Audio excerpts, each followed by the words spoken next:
Hello dear students, my name is Dr. Shivani Gupta and welcome to my channel Indian Maths. So this is my second video for the chapter 1 class 11 mathematics, and in today's video we are going to discuss about subset and interval. So first of all, see what is a subset. Let us consider two sets here. So we consider two sets, set A and set B. So what is the definition of subset? Says कि if every element of x, that means for all elements of x, that means for each element belonging to S, it implies that x also belongs to B. That means every element of A is, if every is belongs to set B, then we say that this A is a subset of set B. That means every element of A must belong to set B, then we say that A is the subset of B, and this is the symbol of denoting subset. So this denote A is the subset of B. And if we say like this, that there exists one element, let's say A, which belongs to set A, but A does not belongs to set B, then it implies that A is not a subset of B. That means if we have two sets and every element of one set belongs to the set another set also, then this set is said to be its subset. And if there exists at least one element, एक भी element अगर हमारे पास ऐसा है इस set A का जो इस set B में नहीं है, तो we say कि A is not a subset of B. ठीक है, तो हम example से consider करते हैं. First example, let us assume we have two set. Set A represents set of all students of class 11th of your school, and we consider another set, set B, which represent set of all the students of your school. ठीक है, तो A set कह रहा है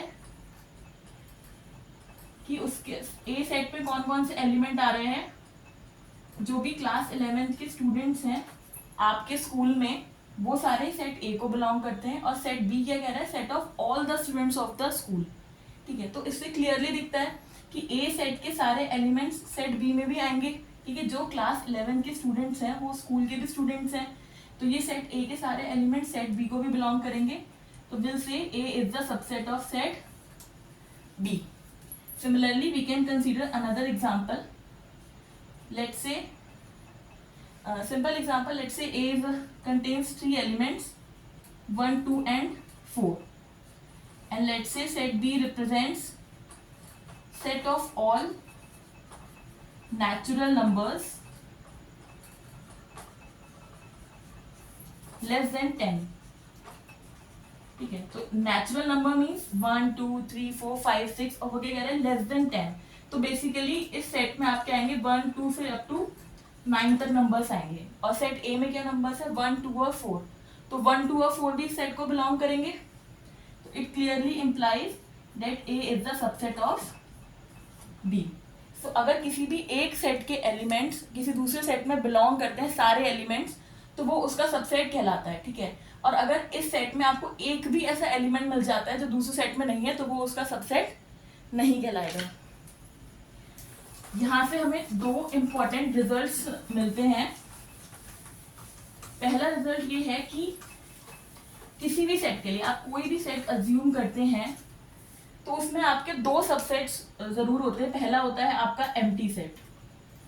ठीक है, हमने last video में डिस्कस करा था कि एम्प्टी सेट क्या होता है. एम्प्टी सेट को आप इस सिंबल से डिनोट करते हो, या तो आप ऐसे डिनोट करते हो और लाइक दिस. ठीक है, दैट मीन्स इसमें कोई एलिमेंट नहीं है, या फिर ये 5 सिंबल से. सो रिजल्ट क्या कहता है, result says that empty set is the subset of every set. यानी कि एम्प्टी सेट जो है वो हर एक सेट का सबसेट होता है. ठीक है, और दूसरा रिजल्ट क्या है, every set is a subset of itself. ठीक है, क्योंकि डेफिनेशन क्या है सबसेट की, कि अगर एक सेट के सारे एलिमेंट दूसरे सेट में आ रहे हैं तो वो उसका सबसेट हो गया। तो लेट से ए एक सेट है, तो इस सेट के सारे एलिमेंट मैं कह दूंगी कि वही सेट ए दोबारा है, ए में भी आएंगे सारे एलिमेंट। तो हर एक सेट जो है वो खुद का सबसेट होता है, ठीक है। तो दो रिजल्ट क्या है, कि एक तो एम्प्टी सेट जो है वो हर एक सेट का सबसेट होगा, और दूसरा रिजल्ट क्या है कि हर एक सेट जो है खुद का सबसेट होता है, ठीक है। अब इसको थोड़ा एग्जांपल से देखते हैं। जैसे कि अब मैंने एक बहुत सिंपल सेट ले लेती हूँ, ए मैंने सेट ले लिया है 1, 2, ठीक है। इसमें दो एलिमेंट्स हैं। अब मुझे यहाँ पे क्या डिफाइन करना है, इसके सबसेट्स डिफाइन करने हैं, ठीक है। इसके सबसेट्स कैसे आएंगे, अब पहला रिजल्ट क्या कह रहा है कि empty set is the subset of every set, ठीक है। तो सिंपली सबसे पहला सबसेट तो इसका एम्प्टी सेट आ गया, ठीक है। दूसरा वो क्या कहता है कि every set is the subset of itself, यानी कि 1, 2 तो उसका सबसेट होगा ही होगा, ठीक है। इसके अलावा देखो क्या क्या पॉसिबिलिटी बनती है, कि मैं खाली एक सिंगलटन एलिमेंट ले लूं इसमें से, तो 1 एक उसका सबसेट हो जाएगा, और एक सेट में बना दूं 2, तो ये इसका सबसेट हो जाएगा। अब इन चार ऑप्शंस के अलावा आप कोई भी पांचवा सेट नहीं बना सकते जिसको आप कह दोगे कि वो इस ए का सबसेट है, ठीक है। तो इस तरीके से आप किसी भी सेट के सबसेट्स को डिफाइन कर सकते हैं। तो उसमें आपको याद रखना है कि एक तो आपको एम्प्टी सेट तो कंसीडर करना ही करना है, प्लस वो सेट खुद भी अपना सबसेट होगा, ठीक है। तो यहाँ से एक और डेफिनेशन निकल कर आती है which is a proper subset. तो यहाँ से हम डिफाइन करते हैं प्रॉपर सबसेट, एंड प्रॉपर है तो फिर इम्प्रॉपर सबसेट्स भी हैं, ठीक है। तो सबसेट में दो निकल के आ गए यहाँ से ब्रांच, एक हो गया आपका प्रॉपर सबसेट, ठीक है, और एक हो गया आपका इम्प्रॉपर सबसेट, ठीक है। तो अब देखो पहले इम्प्रॉपर देख लेते हैं। इम्प्रॉपर में क्या हुआ, अभी मैंने क्या रिजल्ट बोला था कि empty set is the subset of every set. तो ये एक तो एम्प्टी सेट आपका जो है इम्प्रॉपर सेट होता है, और दूसरा जो सेट इटसेल्फ की बात हो रही थी, यानी अगर आप ए सेट ले रहे हो तो ए खुद का सबसेट है, तो ये फाई और ए ये दो तो हो जाते हैं इम्प्रॉपर सबसेट, ठीक है। अब प्रॉपर सबसेट आप कैसे डिफाइन करते हो, तो इसको हम डेफिनेशन देख लेते हैं। सो ए और बी हमने 2 सेट्स कंसीडर करे, और ये कैसे सेट्स हैं, नॉन एम्प्टी, ठीक है। एंड दूसरी कंडीशन क्या है, A is not equals to B. तो यहाँ पे दो कंडीशन है, पहली कंडीशन तो है नॉन एम्प्टी की, ठीक है। ये हमने क्यों ली है, क्योंकि अगर हम एम्प्टी लेके चलेंगे तो ए जो है वो फाई भी हो सकता है, ठीक है, लेकिन फाई जो सेट है वो हमारा कैसा होता है, इम्प्रॉपर सबसेट होता है। तो यहाँ पे दो मेजर कंडीशन है, पहली तो है नॉन एम्प्टी सबसेट, और दूसरी कंडीशन आप लेके चलोगे कि A is not equals to B, क्योंकि अगर आप ए और बी इक्वल हो जाएंगे तो ये every set is the subset of itself वाली कंडीशन आ जाएगी, ठीक है। तो यहाँ पे आपको दो चीजें ध्यान रखनी है, एक तो नॉन एम्प्टी सेट और एक A is not equals to B. Then if every element of A belongs to B, then A is called the proper subset of B। यानी कि अगर हम सिंपल लैंग्वेज में समझें तो जैसे हमने पिछला एग्जांपल डिस्कस किया था, तो जब आप किसी भी सेट के सबसेट्स कंसीडर करते हो तो उसमें आप एम्प्टी सेट को हटा दो और उस सेट को हटा दो, इसके अलावा उसके जितने भी सबसेट बनेंगे वो क्या कहलाते हैं, प्रॉपर सबसेट कहलाते हैं, ठीक है। जैसे एक और एग्जांपल देख लेते हैं। अगेन एक सिंपल सेट मैंने कंसीडर करा है, अब की बार 3 एलिमेंट्स का लिया, पहले हमने 2 एलिमेंट्स का लिया था, ठीक है। तो अब यहाँ पे देखो, एक तो हो गया आपका, मतलब अगर मैं सबसेट्स कंसीडर कर रही हूँ, ठीक है, तो एक तो हो गया आपका एम्प्टी सेट और एक हो गया ए, तो ये तो हमारे दोनों हो गए इम्प्रॉपर सबसेट, ठीक है। अब मुझे चाहिए प्रॉपर सबसेट, तो ये तो दोनों हमारे हो गए improper subsets.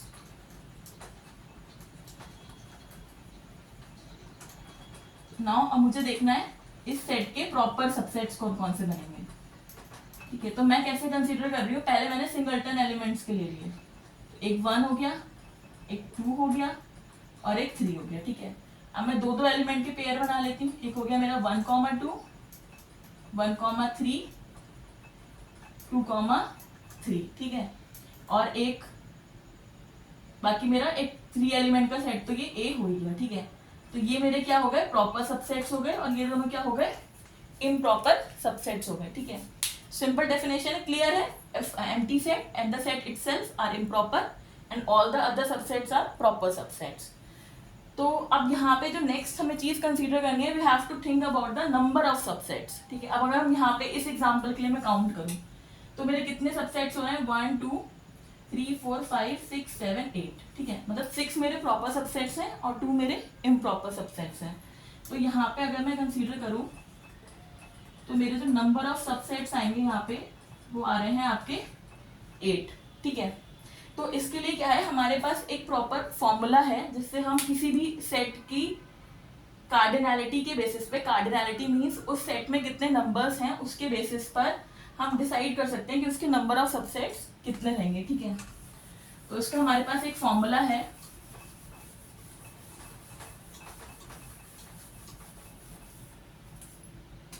so what the results या what the formula says, number of subsets of a set having n elements, ठीक है। that means n जो है उस सेट की कार्डिनैलिटी है, ठीक है। तो उसके कितने आपके एलिमेंट्स होंगे, सबसेट्स होंगे 2 to the power n, ठीक है। जो हमने प्रीवियस एग्जांपल डिस्कस किया था, दैट मीन्स जो हमारा सेट था 1 2 3, तो यहाँ पे n था आपका 3, तो नंबर ऑफ सबसेट्स कितना आया था हमारा 8, that means 2 to the power 3। ऐसे प्रीवियस हमने एक एग्जांपल डिस्कस किया था, वहां पे हम 2 एलिमेंट्स लेके चले थे, तो वहां पे हमारा n हो गया 2, तो नंबर ऑफ सबसेट कितने बैठे थे, 2 to the power 2, that means 4। तो इस तरीके से आपको अगर कोई भी सेट गिवन है और अगर आपसे नंबर ऑफ सबसेट पूछे जाते हैं तो आप वहां पे n फाइंड आउट करके आप इस तरीके से नंबर ऑफ सबसेट्स बता सकते हो। अब नेक्स्ट चीज जो हमें डिस्कस करनी है, दैट इज फॉर्मूला तो हमें पता है, ठीक है, बट ये फॉर्मूला आया कैसे, तो दैट मीन्स हम इसका प्रूफ डिस्कस करेंगे, ठीक है, कि how we can proof this statement, ठीक है। तो I will discuss 2 approaches to prove this result. तो first one is the counting approach,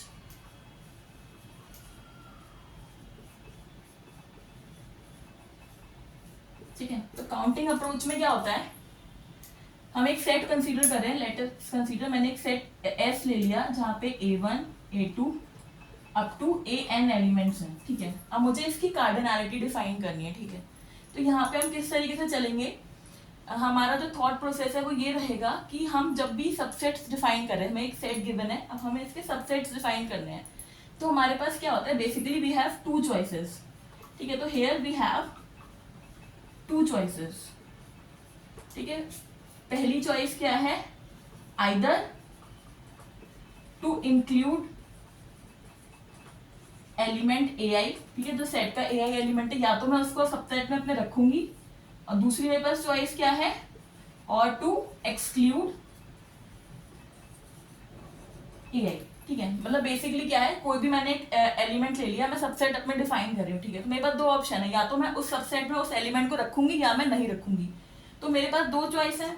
तो हर एक एलिमेंट के करस्पॉन्डिंग आई हैव 2 चॉइसेस, ठीक है। और ये जो दोनों चॉइसेस हैं, all the 2 choices are independent, ठीक है।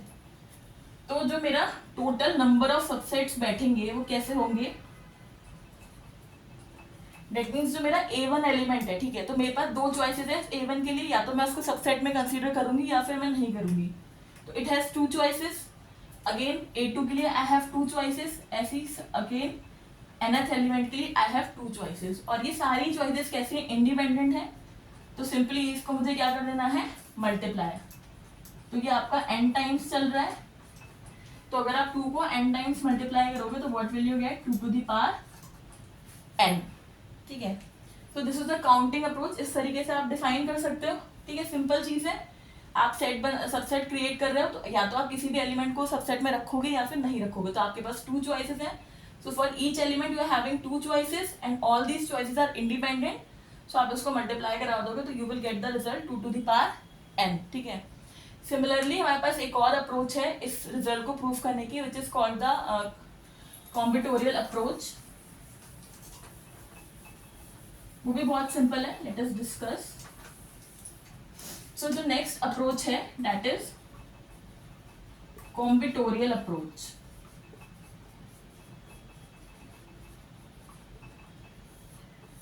सो कॉम्बिटोरियल अप्रोच में क्या करते हैं वो और भी सिंपल है। जैसे मैं किसी भी सेट के सबसेट्स डिफाइन कर रही हूँ, जैसे मैंने अभी लास्ट एग्जांपल भी डिस्कस किया था, तो मैंने उसमें क्या कर लिया, पहले तो अपने इम्प्रॉपर वाले लिख लिए कि मैंने एक एम्प्टी सेट ले लिया और एक वो सेट इटसेल्फ हो गया।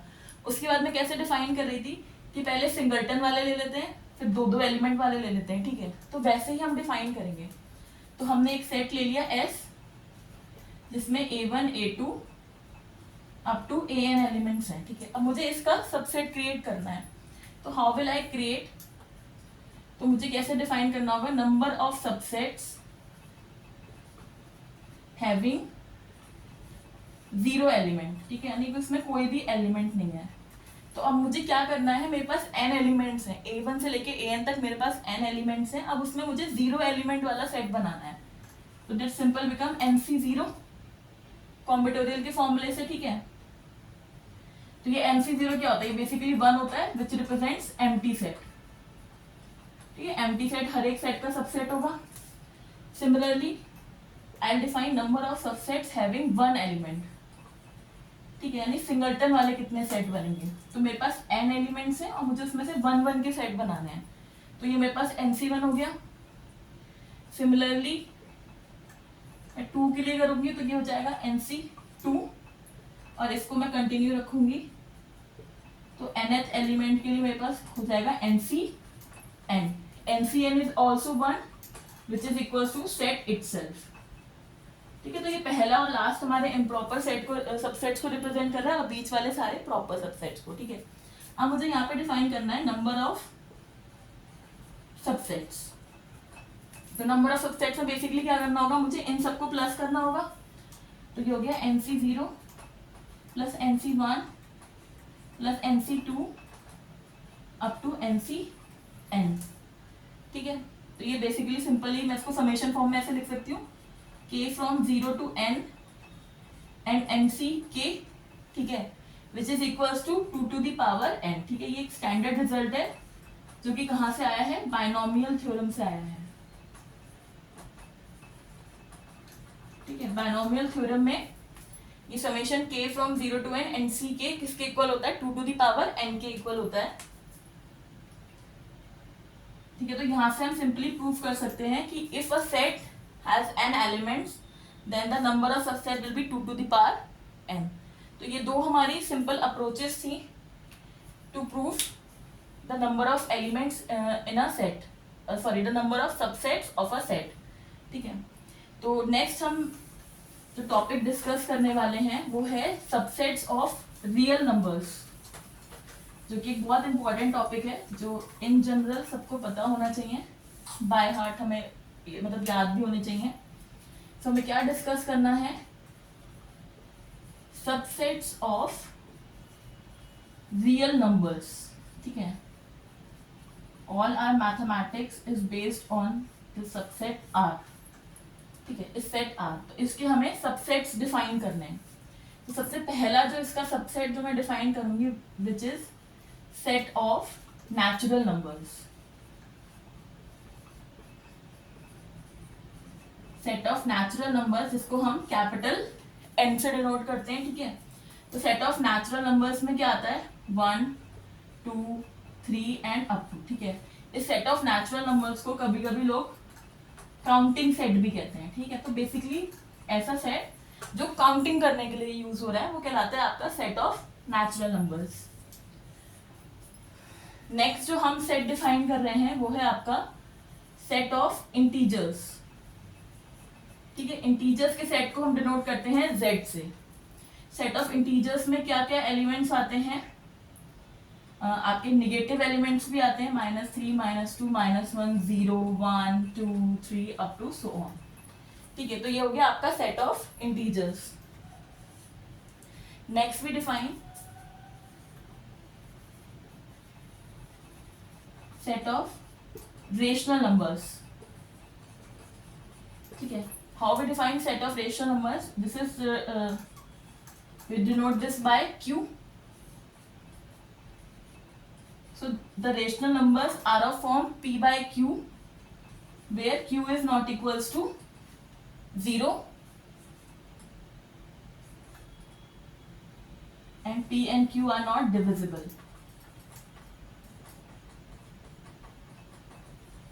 ठीक है. This is how we define rational numbers. So rational numbers का टिपिकली एग्जांपल क्या होता है, जैसे कि आपका 2, 3, 4/5, 1/3, 7/2 अप टू सो ऑन. तो ये सारे हमारे क्या होते हैं, रेशनल नंबर्स होते हैं. ठीक है. नेक्स्ट जो हमें डिफाइन करना है वो है आपका सेट ऑफ इरेशनल नंबर्स. ठीक है. तो नाम से ही समझ में आ रहा है, रेशनल इरेशनल यानी इसका अपोजिट. ठीक है. तो ऐसे नंबर्स जिनको आप p बाई क्यू की फॉर्म में नहीं लिख सकते हो वो कहलाते हैं आपके सेट ऑफ इरेशनल नंबर्स. तो इसको कहीं पे कैपिटल T के सिंबल से डिनोट करते हैं, कहीं पे Q कॉम्प्लीमेंट करके डिनोट करते हैं क्योंकि इसका अपोजिट हो गया. ठीक है. तो यहाँ पे कैसे नंबर्स आते हैं आपके जिनको आप p बाई क्यू की फॉर्म में नहीं लिख सकते, जैसे कि √2, √3, √5, पाई, ई माने एक्सपोनेंशियल सिंबल से होता है. तो ये सारे आपके क्या एग्जांपल है इरेशनल नंबर्स के. ठीक है. तो ये जो मैंने अभी तक जितने भी सेट्स डिफाइन करे हैं, all these are subset of real numbers. ठीक है. और अगर मैं इनमें आपस में भी रिलेशन देखना चाहूँ तो आप क्लियरली देख सकते हो कि ये जो सेट ऑफ आपका नेचुरल नंबर्स है ये सेट ऑफ इंटीजर्स का सबसेट है. सारे natural number set of integers में भी बिलोंग करेंगे, 1, 2, 3 अप टू. ठीक है. तो I can clearly right that this n is the subset of z. ठीक है. और डेफिनेशन से हम ये भी समझ सकते हैं कि ये जो z है ये सबसेट होगा q का, क्योंकि ये सारे -3, -2, -1, 0, 1, 2, 3 ये सारे नंबर्स आपके सेट ऑफ रेशनल नंबर्स में भी बिलोंग करेंगे. तो this is the subset of q and all these are subset of real number. So this is the important relation जो आपको याद रखना है. आपको सारे ये सिंबल्स याद रखने हैं और इनकी बेसिक डेफिनेशन याद रखनी है कि नेचुरल नंबर्स क्या होते हैं, इंटीजर्स क्या है और रेशनल क्या है और इरेशनल क्या है. ठीक है. But there is no as such relationship between rational and irrational और नेचुरल नंबर एंड इरेशनल. ठीक है. तो इरेशनल नंबर आपके अलग ही हैं. So this irrational number either you denoted by t और you can say q complement. This is a subset of real number. ठीक है. तो ये एक इम्पॉर्टेंट हमारा रिजल्ट है, इम्पॉर्टेंट एग्जाम्पल है जिसको हमें ध्यान रखना है. ठीक है. तो ये हमारे क्या है, सारे subsets of real numbers.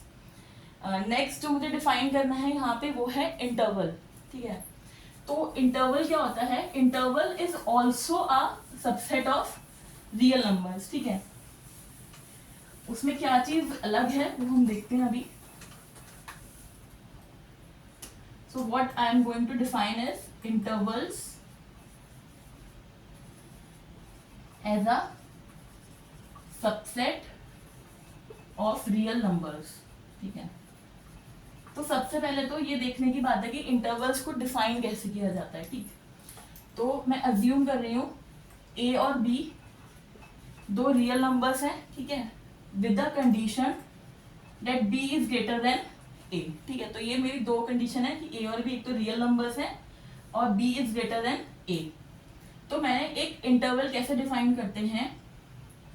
So interval is a set. ठीक है. और कैसा सेट है इसको हम कैसे डिफाइन करते हैं, y such that y lies between a and b. तो जो a और b हमने दो नंबर लिए थे उसके बीच में जितने भी एलिमेंट्स आते हैं, ठीक है, तो वो क्या डिफाइन करते हैं, इंटरवल को डिफाइन करते हैं. जैसे कि ये मेरी मान लो रियल लाइन है. ठीक है. यहाँ पे मैंने एक नंबर ले लिया a और यहाँ पे मैंने एक नंबर ले लिया b. मान लो a जो है मेरा 1 है और b जो है मेरा 4 है. तो इस 1 और 4 के बीच में इस रियल लाइन पे जितने भी नंबर्स आ रहे हैं वो क्या हो जाएंगे, इस इंटरवल का हिस्सा हो जाएंगे. ठीक है. इस इंटरवल का पार्ट है. और इसको सिंबल वाइज में कैसे लिखूंगी, a, b. ठीक है. मतलब मैंने जो ये वाली स्मॉल ब्रैकेट्स लगाई हैं दैट मीन्स a और b इस इंटरवल का पार्ट नहीं है. यहाँ पे इक्वल का साइन नहीं है, इसका मतलब a और b तो इस इंटरवल का पार्ट नहीं है. बस इस ए और बी के बीच में जितने भी नंबर्स आएंगे वो सारे मेरे क्या हैं, इस इंटरवल का पार्ट हैं। और इस इंटरवल को हम क्या बोलते हैं, ओपन इंटरवल। ठीक है, ओपन मतलब जो इसके बाउंड्री पॉइंट्स हैं ए और बी, उसको आपने कंसीडर नहीं करा है। ठीक है, ऐसी सिमिलर लाइन पे I can define closed interval. ठीक है, क्लोज इंटरवल क्या होता है, उसको कैसे डिफाइन करेंगे, y सच दैट, ये मेरा ओपन था, अगर मैं इस इंटरवल में बाउंड्री पॉइंट्स को भी इंक्लूड कर लूं, मैंने a को भी ले लिया, b को भी ले लिया, मतलब ये मेरी रियल लाइन है, यहाँ पे a है, यहाँ पे b है। ठीक है, अब मुझे a और b को भी लेना है, तो मैं उसको ऐसे रिप्रेजेंट करूंगी। यहाँ पे मैंने मतलब ऐसे सर्कल बनाया था, ये मेरा डॉटेड सर्कल है। ठीक है, ए और बी को भी अगर मैं कंसीडर कर रही हूँ, और ये इसके बीच के तो सारे आएंगे ही आएंगे, तो ये मेरा क्या हो गया, क्लोज्ड इंटरवल हो गया। ठीक है, सिंपल है। ओपन इंटरवल्स में we don't have to consider boundary points, close interval में बाउंड्री पॉइंट्स भी कंसीडर करते हैं।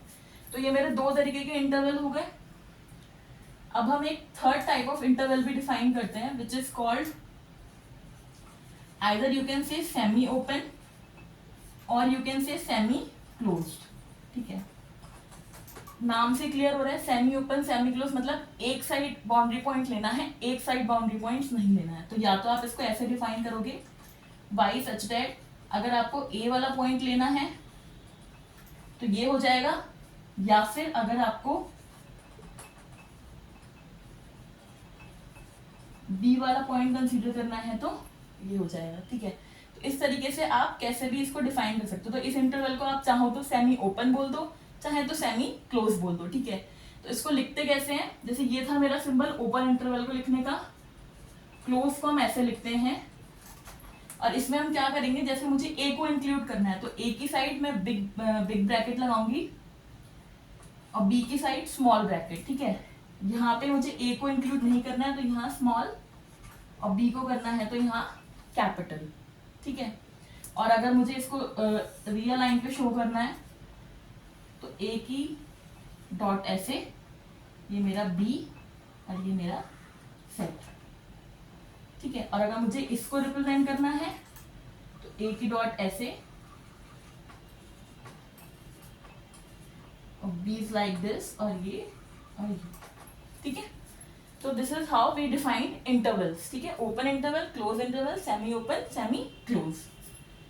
तो रिजल्ट क्या है कि these intervals are a subset of real number. ठीक है, हमने रियल लाइन पे डिफाइन करा है, तो ये हमारे क्या होते हैं, रियल नंबर्स के सबसेट होते हैं इंटरवल्स। ठीक है, तो यहाँ पे एक जो चीज आपको याद रखनी है, अगर आपसे पूछा जाएगा कि what is the length of interval. ठीक है, तो लेंथ ऑफ इंटरवल क्या होता है, अगर आपका इंटरवल है a कॉमा b तो length will be b minus a।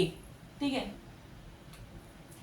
तो जो बेसिक क्वेश्चंस क्या बनते हैं कि आपको इस तरीके से सेट दिया, तो आपको इंटरवल दिया होगा और आपको सेट के फॉर्म में लिखा जाएगा, या फिर ऐसे सेट के फॉर्म में दिया होगा और आपको इंटरवल के फॉर्म में लिखना होगा। तो बहुत सिंपल है, जैसे कि फॉर एग्जाम्पल आपकी टेक्स्ट बुक के ही क्वेश्चंस हैं, बहुत सिंपल बेसिक क्वेश्चंस। मतलब आपसे पूछा जाएगा right in the form of set. ठीक है, कोई भी इंटरवल दे दिया, लेट से आपको दे दिया -4, 3, ये इंटरवल है तो इसको मुझे सेट की फॉर्म में लिखना है। तो लेट से अगर मैं उसको ए नाम दे दूं और वाई मेरे एलिमेंट्स हैं, तो यहाँ पे क्या है, स्मॉल ब्रैकेट, दैट मीन्स यहाँ पे इक्वालिटी नहीं आएगी। तो ये यहाँ पे क्या है, ओपन क्लोज ब्रैकेट है, तो यहाँ पे इक्वालिटी आएगी। तो ये मेरा सेट हो जाएगा। ऐसे ही हो सकता है कि आपको क्वेश्चन में इस तरीके से दे दे,